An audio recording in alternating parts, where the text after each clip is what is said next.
لبثتم إلا عشرا نحن أعلم بما يقولون إذ يقول أمثلهم طريقة إن لبثتم إلا يوما. آج معمول کا جو درس ہے وہ انشاءاللہ کل دیں گے، کل اس پر بات ہوگی. آج دو باتیں ضروری آپ کی خدمت میں عرض کرنی ہے.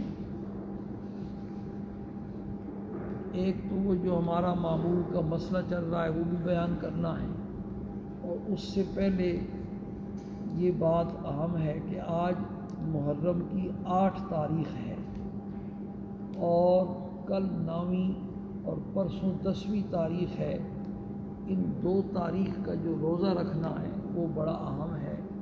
سرکار دو عالم صلی اللہ علیہ وسلم کا ارشاد ہے کہ رمضان المبارک کے روزوں کے بعد سب سے افضل جو روزے ہیں وہ شہر اللہ المحرم، محرم کے مہینے کے روزے ہیں جو اللہ پاک کا مہینہ ہے. ویسے تو سارا زمانہ اللہ ہی نے پیدا کیا ہوا ہے، لیکن بعض چیزوں کی نسبت اللہ پاک کی طرف سے ان کی شرافت کو بیان کرنے کے لیے، ان کی اعزاز کے لیے، جیسے بیت اللہ، حضرت صالح علیہ السلام کی جو اونٹنی تھی اس کو کہتے تھے ناقۃ اللہ، یہ اللہ کی اونٹنی. بیت اللہ کو کہتے ہیں اللہ کا گھر ہے، ویسے تو ساری کی ساری مسجدیں اللہ کے گھر ہیں. تو اعزاز کے لیے اور شرافت کے لیے آپ صلی اللہ علیہ وسلم نے اپنے اس ارشاد میں محرم کا جو مہینہ ہے اس کو اللہ پاک کا مہینہ قرار دیا اور ارشاد فرمایا کہ رمضان المبارک کے بعد سب سے افضل روزے جو ہیں وہ محرم کے روزے ہیں.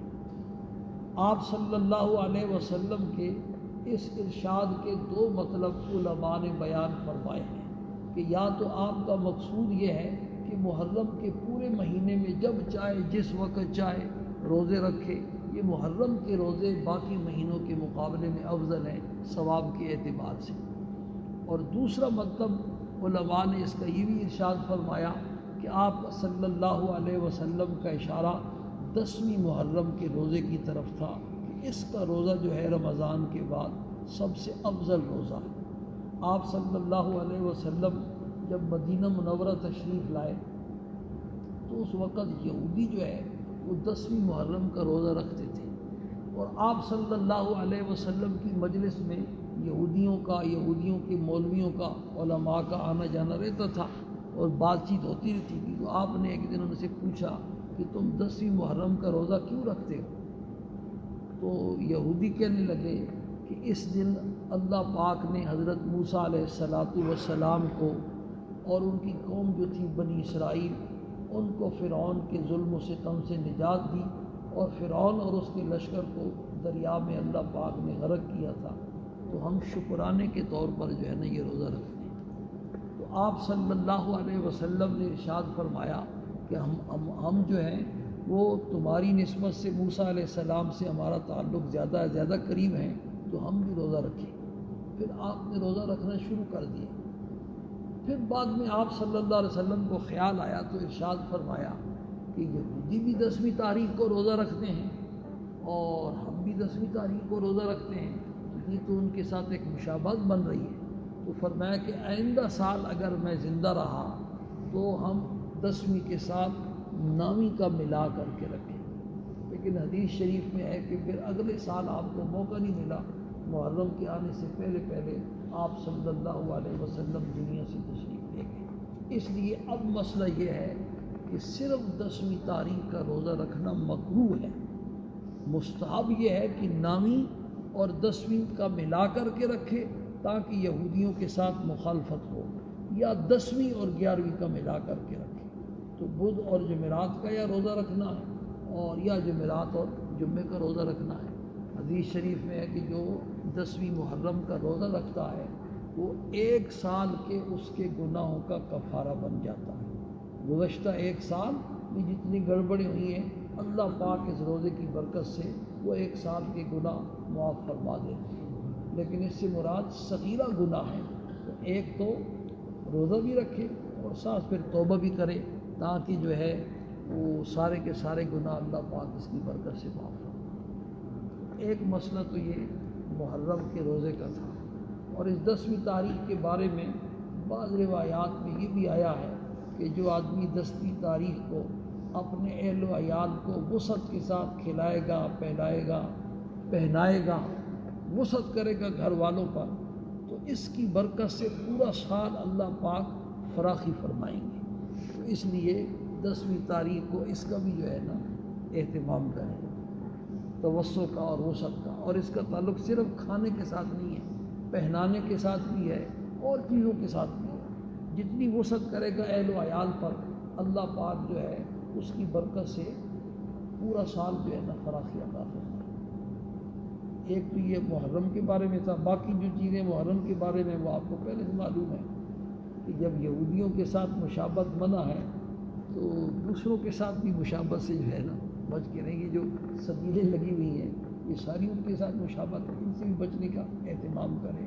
ان کی مجالس میں، محافل میں، جلوسوں میں یہ جانا، حدیث میں آتا ہے من کسر سواد قوم فہو منہم، جو آدمی کسی قوم کی تعداد بڑھاتا ہے تو اللہ پاک کے یہاں شمار اس کا پھر انہی لوگوں میں ہوتا ہے۔ ویسے بھی دنیا میں عقلی بات ہے، جس محفل میں جا کے آپ بیٹھ جائیں گے تو انہی میں سے آپ کا شمار ہوگا۔ ترمذی شریف کا ایک راوی ہے، اس کے بارے میں لکھا خالد حذاء، خالد موچی، تو اس کے بارے میں لکھا ما حذا نعلا قط ولا باع، اس بیچارے نے کبھی جوتا سیا نہیں اور کبھی جوتا بیچا نہیں، یہ صرف موچیوں کے پاس بیٹھتا تھا تو موچی جو ہے نا مشہور ہو گئی، ایسا مشہور ہوا کہ کتابوں میں اس کا نام خالد حذاء جو ہے نا مشہور۔ تو بھائی جس قوم کی تعداد آدمی بڑھاتا ہے اسی میں سے کیا ہوتا ہے شمار ہوتا ہے۔ جب یہودیوں کی مخالفت سے ہم نے بچنا ہے تو جتنے بھی باطل فرقے ہیں جن کا حق سے کوئی دور دراز سے کوئی تعلق نہیں، ان سے بھی بچنے کی کوشش کریں۔ اللہ پاک ہم سب کو اس پر عمل کی توفیق نصیب فرمائے۔ اور دوسرا مسئلہ جو ہمارا معمول کا چل رہا ہے، وہ سفر کے مسائل چل رہے تھے، تو جس روزے کی سحری سفر میں آئے، مسافر کو اللہ پاک نے یہ چھوٹ دی ہے کہ رمضان المبارک کا مہینہ چل رہا ہے اور وہ سفر پر ہے، تو جس روزے کی سحری سفر میں آئے اس روزے کو چھوڑنے کی شرعاً اجازت ہے۔ بعد میں جب گھر پہنچے گا عید کے بعد اقامت کی حالت میں تو وہ روزہ اپنا قضا کر لے، لیکن روزے کی سحری سفر میں نہیں آئی ہے، سحری گھر میں تھی، اقامت کی حالت میں تھا، تو پھر اس روزے کا رکھنا ضروری ہے۔ سفر اس کا شروع ہے صبح 8 بجے، 10 بجے، 11 بجے، تو اگر پہلے سے پروگرام بن رہا ہے کہ آج میں نے سفر پر جانا ہے تو چلو آج روزہ نہیں رکھ، اس کی شرعاً اجازت نہیں۔ روزے کی سحری کا سفر میں آئے تو پھر روزہ نہ رکھنے کی کیا ہے شرعاً گنجائش ہے، لیکن بعد میں پھر اس کی کیا کرے گا قضا کرے گا۔ اس کے ساتھ اسی کے ساتھ ایک دو مسئلے اور بھی ہیں، وہ انشاءاللہ پھر کل۔ آج اصل میں کچھ مہمان آ رہے ہیں تو مجھے پھر جلدی ہے، میں نے کہا بھاگا پڑتا ہوں۔